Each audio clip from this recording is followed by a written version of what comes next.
I'm sorry. I have to go. I think the scariest thing isn't dying, it's living a life that no one remembers.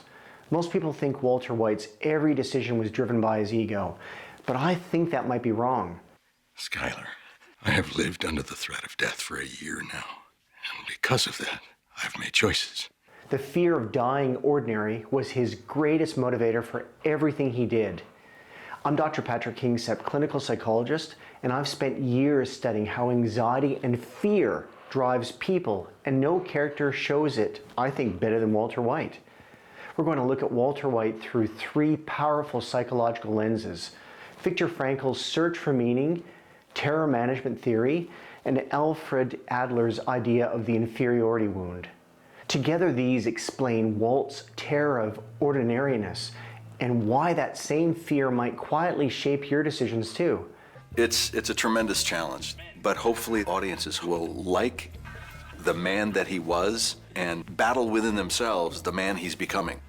Walter White's life was painfully dull and colorless. He drove this Pontiac Aztec that looked as tired as he felt and washed cars for students who turned around and laughed at him. His level of genius in chemistry was invisible to everyone around him. But saying that, who hasn't felt invisible at some point in their life? There was a fire in this man about the world of chemistry. Over the years of facing apathy from his students, that fire is now a pilot light, and it's been doused. Walt had once brushed up against greatness. He helped start Gray Matter, the company that later soared without him. His name was nowhere to be found. Each time Gretchen and Elliot appeared on TV, each time Hank's jokes hit a nerve, and a student muttered, "Mr. White," without looking at him. Walt had a sense that he was overlooked and insignificant. You know, it's a man who has a tremendous regret, and that informed the rest of his life.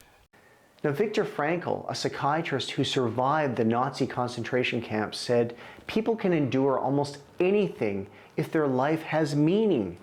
Walt's problem? His life didn't. And when meaning collapses, you're left with self-discrepancy. And this is the painful gap between who you are and who you believe you should be. Walt's ideal self was the celebrated scientist with respect and recognition. His reality was as a forgotten teacher, invisible in his own world. God, I mean, you have no idea. I spend my days just drawing out atoms on the chalkboard and trying to get these kids to learn the periodic table. That gap didn't just frustrate him, it slowly ate away at who he was. Then the cancer diagnosis hits.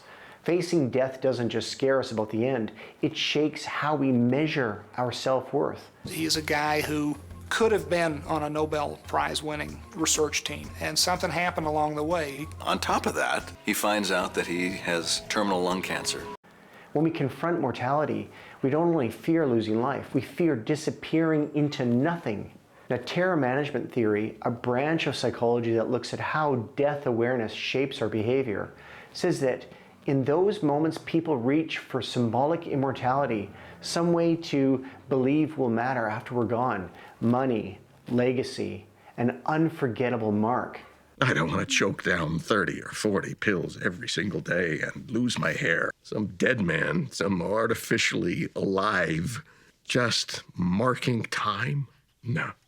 For Walt, love and memory weren't enough. He wanted his name etched into the world. If his work was undeniable, if his story was told, then he believed he could outlast death itself. Now, Alfred Adler, the Austrian psychotherapist who introduced the idea of the inferiority complex, gives us another lens to look at Walt. My entire life, it just seems I never, had a real say about any of it.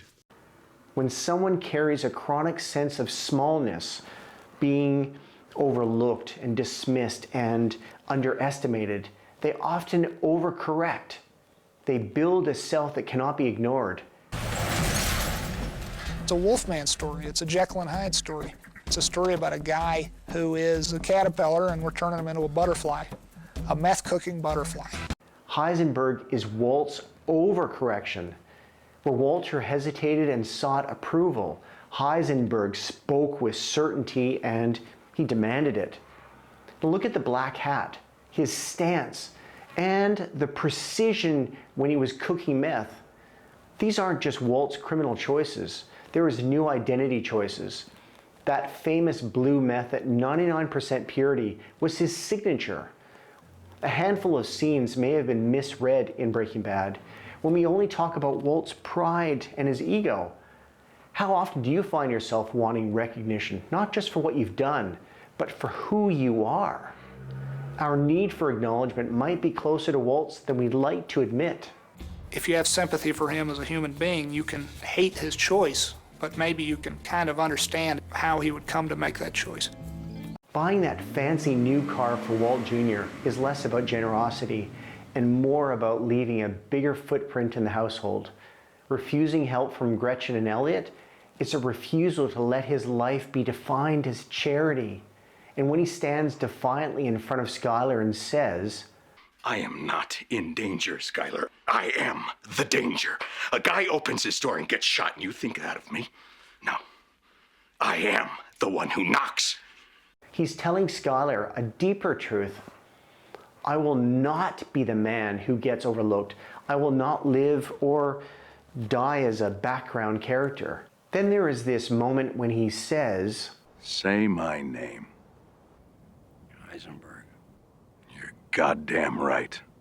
often seen as dominance, but it's more about acknowledgement. It's not enough that he's good at what he does. He needs it named, recognized, and stamped into people's memory. I won. And we all have some version of say my name, don't we? This need to be acknowledged and seen isn't just Walt's. It's what it's like to be human. Sometimes I feel like I never actually make any of my own choices. The same pattern shows up in the episode called Fly. It's the one that many people skip over. Walt's near obsessive need to kill the fly is not about control, but more than that, it's about purity and perfection. If the cook is contaminated, then the symbol of extraordinariness is compromised. A single flaw threatens the proof that he's not ordinary, and he can't live with that. Perfecting the meth is about being exceptional. With Gale, Walt recognizes a terrifying possibility. The product can exist without him. If the recipe and the routine can be replicated, then the thing that proved he mattered becomes proof that he's replaceable. I thought things were going pretty well. We were becoming a real team. Not so much, no. No, it's bigger than that, Gale. It's much more than that. That's why the threat of being swapped out hits him just so hard. Someone cooked here. Who cooked? Who was here? So why does this feel so familiar to so many of us? Because the fear of being ordinary is not rare. It's just rarely said out loud or admitted to ourselves. Who is it you think you see? Do you know how much I make a year? I mean, even if I told you, you wouldn't believe it. Most of us don't build drug empires, but we do chase versions of significance, promotions at work that make us look more important but leave us feeling the same inside, relationships that look impressive from the outside, but just they lack any real connection, projects we once loved that slowly turn into ways to measure our self-worth. When the urge to matter takes over, we start making the same trade-offs Walt makes in smaller ways. Less time with the people who ground us, more time feeding the thing that makes us feel irreplaceable. We sometimes tell ourselves that we are doing things for the good of others. Now, eventually, Walt stops pretending and says, I did it for me. I was good at it. And I was alive. That line is a confession of meaning, and he clung to it until everything else was broke. Walt's downfall begins when Hank reads the inscription in Gale's copy of Leaves of Grass. It's a breadcrumb of remembrance. Someone thought enough of Walt to mark him with WW. The very desire to leave a mark leaves the mark that exposes them. That's the trap of this kind of significance seeking. The trophies we collect to prove we matter end up shaping us and sometimes just undoing us. If we come back to Viktor Frankl for a second, there's another important piece. Frankl argued that meaning can come from three places: what we create, what we experience and love, and the stance we take towards unavoidable suffering. Walt chooses creation and control. He rejects love as a source of meaning because love requires being seen as you are, not as you want to be remembered. He avoids accepting suffering as part of his life. The idea of simply facing his cancer makes him feel small again, just another man enduring instead of someone who overcomes. He picks the one path that feels unmistakable, builds something no one else can build, and make the world say your name.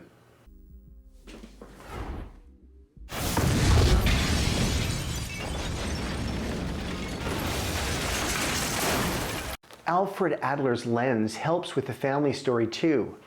The more a person is organized around correcting an inferiority wound, the more other people become instruments. Skylar becomes both his audience and an obstacle. School teacher, cancer, desperate for money. Okay, we're done here. Roped into working for, unable to even quit. Jesse becomes his mirror and apprentice, someone who must recognize Walt's brilliance even while being crushed by it. What have you got in your life? Huh? Nothing. Nobody. Oh, wait, yes. Video games and go-karts. Oh, and when you get tired of that, what then? And how soon will you start using again? When Walt tells Jesse he watched Jane die, it's like the ugliest version of I decide what matters. It's significance turned ruthless. My story over your survival. And with that, the thing that once gave him vitality now it kind of just hollows him out. Many people live with the quiet suspicion that they could be more than their current title, the size of their home, or circle of friends. That suspicion can be healthy. It can push us to study more, to take risks, to build. But when time pressure and humiliation get mixed in, when a boss dismisses you, when an old friend becomes a public success while you're stuck, when a diagnosis makes your future feel narrow. Do you know what would happen if I suddenly decided to stop going into work?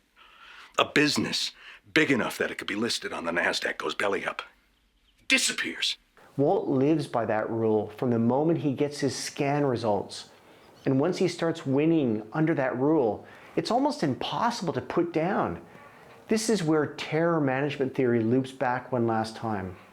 When death is close, we double down on the worldview that defends us. Walt builds a worldview where achievement and success is everything and fear becomes the price he pays to keep control. He uses violence to protect that belief system, because if anyone questions it, his sense of safety and purpose start to collapse. Toe the line, or you will wind up just like Hank. That's why the empire keeps expanding past the point of any real need. It isn't about providing for his family after the first mountain of cash. I have $11 million in cash right outside. It's about maintaining the only shield that works against the terror of being nobody. And then he runs out of road. You have no right to discuss anything about what I do. What the hell do you know about it? Nothing. I built it. Me alone. Nobody else. You're right. The final confession to Skylar, I did it for me, is often quoted like a punchline. But it's actually clarity into the very soul of Walt. He finally admits that the life he built made him feel extraordinary. It gave him meaning. At the same time, he can see the wreckage. Now here's the real contradiction behind the fear of being ordinary. The more you chase a life that guarantees you'll be remembered, the less you resemble someone worth remembering. So ask yourself, are the things you're chasing proof you matter? Like social media likes, promotions, or job titles? Or do they actually give your life meaning? If there's a lesson here that's useful outside of Walter White, it isn't don't have ambition, and it isn't be humble. It's simpler, and I think more demanding. Know what you're using to measure what you matter, because whatever you choose to measure yourself by will end up controlling you. If your proof is attention, you'll bend your life towards attention. If your proof is domination, you'll live in conflict. If your proof is excellence, be careful that excellence doesn't replace connection with the people around you. Meaning is a better anchor than status. Love, it's a better anchor than legend. And how you handle suffering, that is, the way you face the parts of life you just can't control, can give your life a deeper meaning than any title or recognition ever could. Now, Walter White isn't a warning about ego so much as a description of a man who decided that being ordinary was a kind of death and then built a life to escape it. He won that fight. He became unforgettable. And in the end, he stood in the ruins of a story that finally had his name in it. For Walt, ordinary was worse than death, which makes you wonder, what's the ordinary you fear most? Please sit with that for a moment, then share your thoughts in the comments. I do read every one.